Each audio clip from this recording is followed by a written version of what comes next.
socio-economic and political development of South and Southeastern Asia. Today I want us to appreciate the social and economic plus political development of South Asia. Southeastern Asia consists of 11 countries that reach from East India to China and is generally divided into two phases. That is the mainland and the highland zones. Looking at the mainland countries that makes up the mainland, the following, that is Burma, Thailand, Laos, Cambodia and Vietnam, and actually the extension of the Asian continent. So countries that makes up the highland zones comprises of Malaysia, Singapore, Indonesia, Philippines, Brunei, and the new nation of Eastern Timor. So we want to see which economic development, which economic changes did these countries experience during their time, which impacts did they experience from other European countries. We are going to see that the socio-economic development of South and Southeastern Asia in the first 4 decades of the 20th century and the outcomes of the development for the transition to independence after 1945. In the beginning of the 20th century, we're going to see that 5 European countries were very active in the South and Southeastern Asia. They were busy colonizing, they're busy taking up, they're busy scrambling for and partitioning South and Southeastern Asia. So we are going to see that some of the countries like Spain, Britain, Portugal, America, France, Japan were busy, were active in the colonization of Southeastern Asia. They are busy taking territories.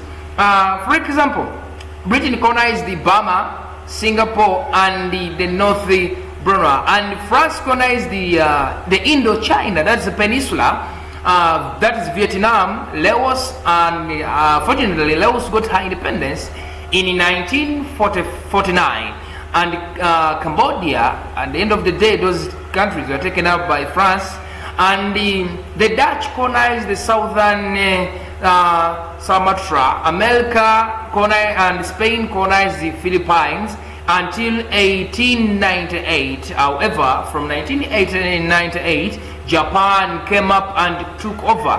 This was after the military victory she received from the two.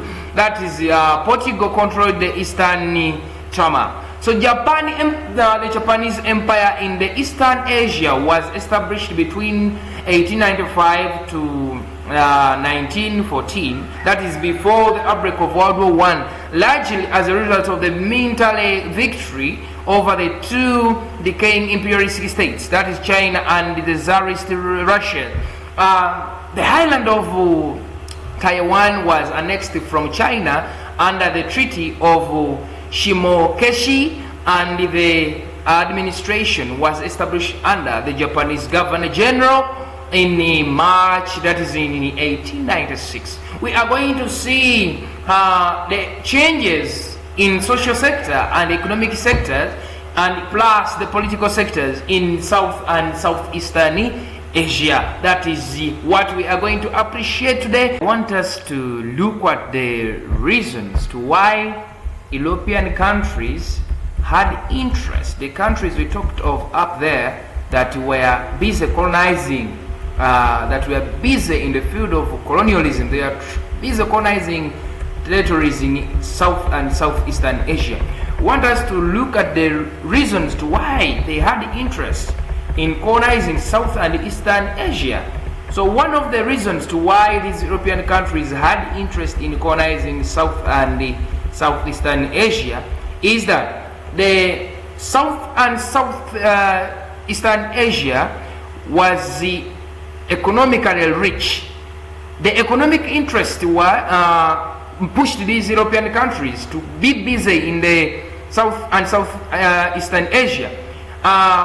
We want to see that looking at South and Southeastern Asia, these colonies, these countries within that territory, within that continent, they were gifted. They had some resources that pulled the attention of the colonial powers towards their areas. For instance, paper and and the nutmeg.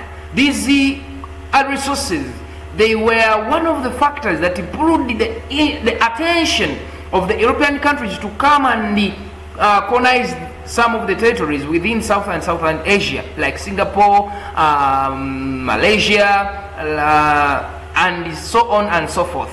So the economic interest was one of the factors that pushed European powers to gain interest in South and Southern Asia. So another, the strategic location of some of the countries within South and Southeast Asia. The strategic location. We said that Southeastern Asian geographical location facilitated trade between Europe and India, plus China and the Middle East. So the word is strategic location. Some of the colonies within the South and Southeastern Asia were strategically located. They could favor trade. And remember, this was the period when European countries were fighting, were trying to colonize as many territories as possible. So the strategic location of some of the South and Southeastern colonies made these colonial powers to gain interest in them, since they could favor them in terms of trade.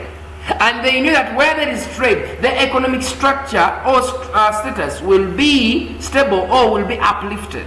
So the strategic location of some of these South and Southeastern Asian countries, being strategically located, it could make the access of these countries very easy for trade. In terms of trade, it would be easy for them to enter and even going out.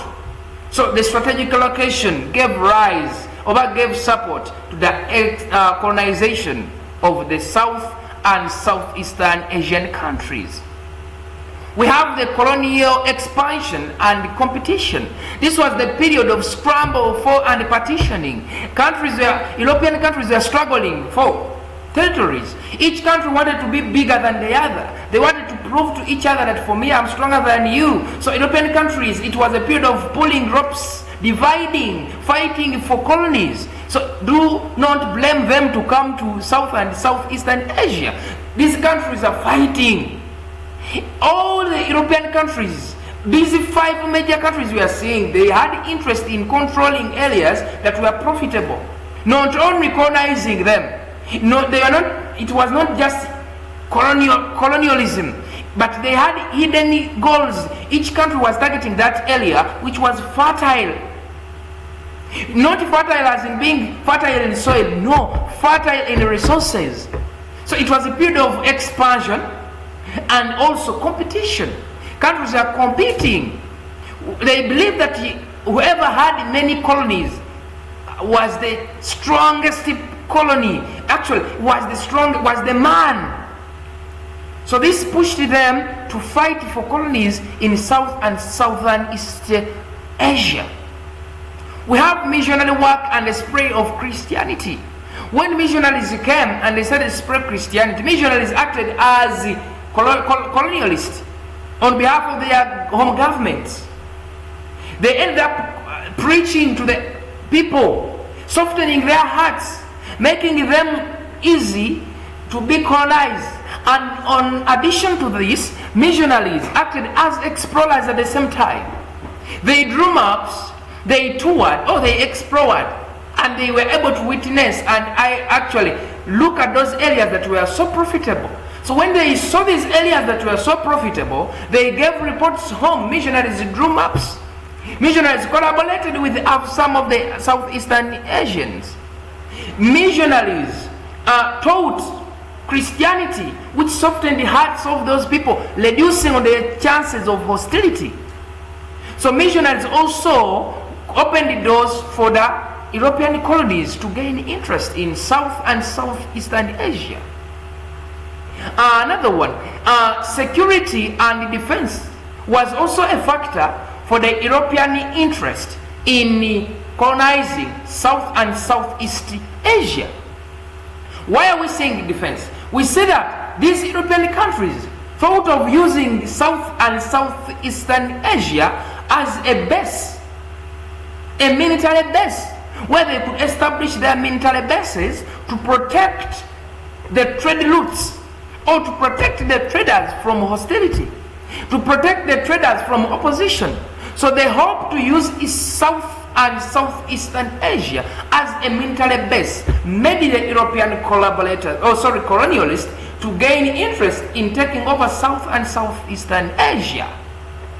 So there are many factors that pushed the Europeans to gain interest in taking over South and Southeastern Asia. We have access to the Chinese market. So South and South in Asia were actually, they acted as a route for the European colonial governments to penetrate into China to access the Chinese market. It was the nearest route to reach the Chinese market. So after knowing the reasons to why these people had interest in colonizing such areas, we want also to appreciate, to look at the impact. When these people came and colonized South and Southeastern Asia, which impact did they impart? Which impact did they bring? Which impact did they leave on the South and South Asian colonies? One, agriculture was developed. We shall see that when these countries took over, they embarked on agriculture as they came with the interest of promoting coffee, tobacco, and other crops as mode of now, as the new trade commodities. So agriculture was promoted, and this time around, irrigation system was introduced in South and Southern Asian countries. Transport and communication were also checked as a way of making movement of goods or traders easy. And trade plus commerce was also developed. So when they developed trade and commerce, at the end of the day, Asians benefited, and at the same time, the European powers also benefited from the trade. New trade exports were introduced, such as rubber and vegetable oil. So this changed the mindset of the Asians. It changed them, and they ended up embarking on growing vegetables and even looking for rubber. So this system that colonialists introduced, that European powers introduced, made the Asians to change, and they ended up changing their economic status. So the new exports were introduced, that is rubber and the vegetable oil. Force was applied by the Europeans. Whenever they found resistance, force was applied. For instance, some of the Asian colonies tried to put their resistance towards colonial rule. But at the end of the day, they applied force. Some colonial countries ended up exploiting some of the Asian territories. For instance, Japan, after taking over Philippines, they ended up exploiting Philippines. Japan's thought that they thought that they should not inject a lot in South and South Asian colonies, but they instead had to pull. They had to take. For them, they thought that the only thing they can do is to take away, not to put in. So they exploited Philippines, for instance, Japan exploited the Philippines and made the Philippines to become poor. For them, they made sure that they leave Philippines crying. The Philippines ended up crying when the Japanese took over almost everything that belonged to them. Resources were exploited, leaving them with nothing. And in addition to that, they overworked them. There was the overtaxation. People in South and Southeastern Asia countries were overtaxed by the colonialists. For instance, Japan overtaxed, the Dutch overtaxed, the Spanish also did the same, Americans. So they made Asian countries to be victims of their policies, and these policies were at times brutal. Still, land-scale production technology was introduced. There was technology development. There was innovation in terms of technology. There was scientific innovation. So technology was also checked. The colonialists came with new technology which they brought in South and Southern Asian countries. But at the end of the day, the South and Southern Asian countries or people benefited from the technology that was introduced. For example, agriculture. Time came when people do not need to water their crops using like watering cans, but they embarked on what they call sprinklers and irrigation system. That was something that was introduced by the European colonial governments. There was infrastructure development still.